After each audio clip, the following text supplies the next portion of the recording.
Year 2020 US president Donald Trump का India tour. उनका convoy जिस रास्ते से गुजरने वाला था वहां रातों रात एक बड़ी दीवार खड़ी कर दी गई और सारे स्लम्स को ग्रीन नेट्स से ढक दिया गया।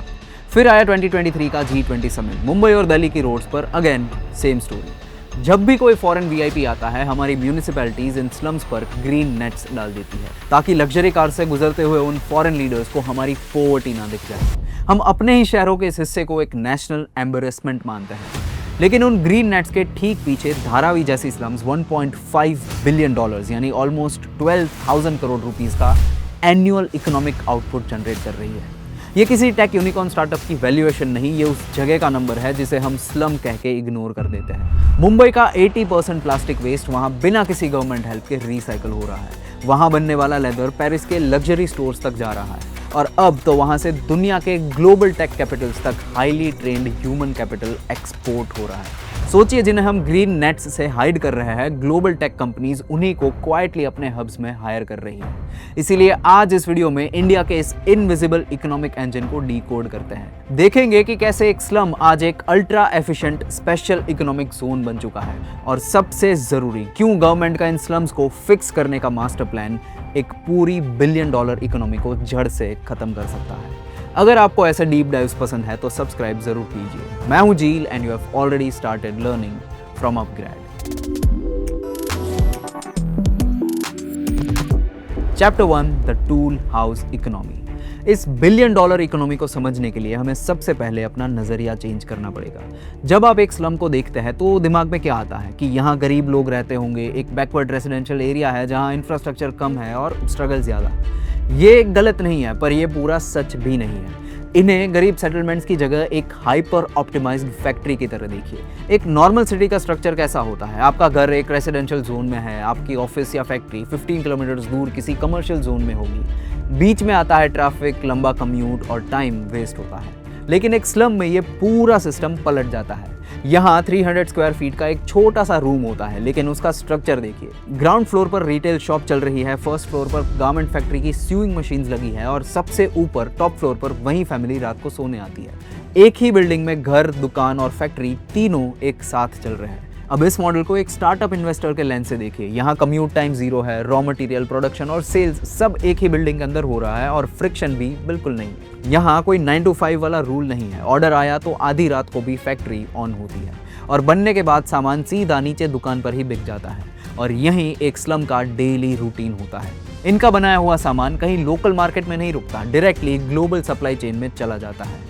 इन्हीं छोटी गलियों में बैठे आर्टिसंस का बनाया हुआ प्रीमियम लेदर न्यूयॉर्क की high and boutiques, middle east के लग्जरी स्टोर्स और अमेरिका के वॉलमार्ट के शेल्फ्स तक पहुंच चुका है। तो अगली बार जब आप धारावी का नाम सुनो तो दिमाग में सिर्फ ये इमेज मत लाना, क्योंकि ये ग्लोबल इकोनॉमी का वो हिडन इंजन है जो साइलेंटली हमारी पूरी फॉर्मल इकोनॉमी को सब्सिडाइज कर रहा है, बिना किसी क्रेडिट के, बिना किसी रिकॉग्निशन के। Chapter 2, the best asset.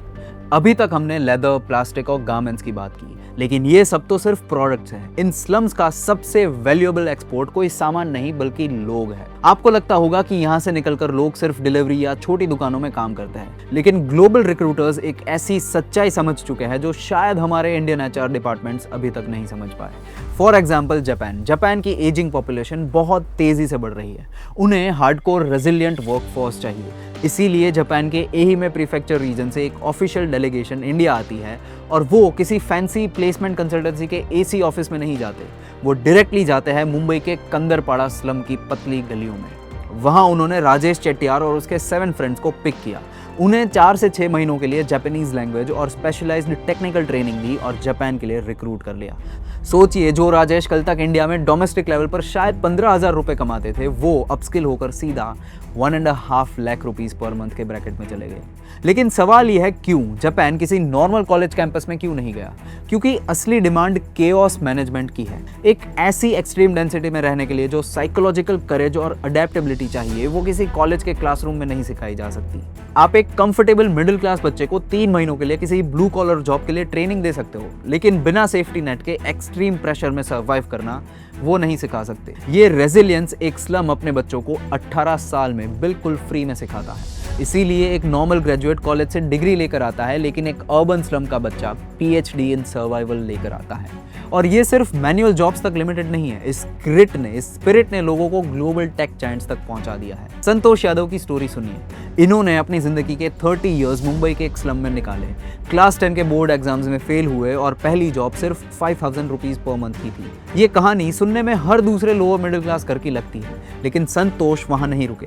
उन्होंने खुद से कंप्यूटर साइंस पढ़ना शुरू किया, ना कोई मेंटोर, ना कोई गाइडेंस। रात रात भर जगकर ओपन सोर्स प्रोजेक्ट्स में कोड लिखना शुरू किया और एक एक स्टेप बढ़ते हुए आज वही 10th फेल स्लम का लड़का एक गूगल डिलीवरी एक्सपर्ट और जर्मनी में प्रिंसिपल डेवलपर एडवोकेट है।